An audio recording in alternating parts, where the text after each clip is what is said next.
అన్వేషణ అన్న, నువ్వు అమ్మాయిలకి సపోర్ట్ చేస్తున్నావు, ఓకే, అంతవరకు. నువ్వు అందులో హిందూస్ని, హిందూ కల్చర్ని, హిందూ దేవతల్ని అన్నేసి మాటలన్నీ, సీతాదేవి రేప్ అయిందా, ద్రౌపది రేప్ అయిందా, ఎక్కడి నుంచి అయిందన్నా?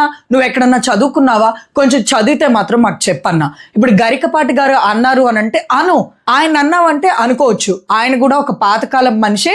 ఎంత హిందూ బోధకుడైనా సరే ఆయన కూడా ఒక అబ్బాయి, ఒక పాతకాలం మనిషే కాబట్టి సరే అనుకోవచ్చు. నువ్వు ఇక్కడ దేవతల్ని, హిందూ కల్చర్ని ఇన్వాల్వ్ చేయాల్సినంత అవసరం ఏముంది?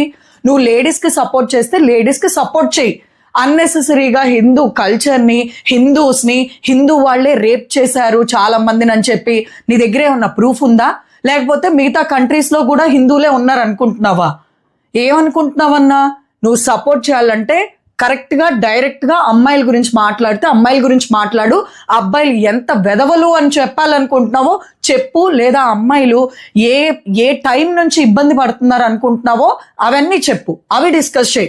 టాపిక్ ఎంతవరకు ఉంటే అంతవరకు మాట్లాడడం నేర్చుకో. అండ్ అంతేకాకుండా నిన్నటి నుంచి నీ వీడియో ఒకటి సర్క్యులేట్ అవుతుంది. ఏంట్రా అంటే 14 years అమ్మాయితో నువ్వు సెక్స్ చేసావా? ఒకవేళ అదే గనక నిజమైతే అన్నా నువ్వు ఇంకోసారి అమ్మాయిల గురించి మాట్లాడడం మానే. అర్థమవుతుందా? నువ్వు మాట్లాడితే వినే పొజిషన్లో ఏ అమ్మాయి ఉండదు ఇది గనక నిజమైతే. ప్లీజ్.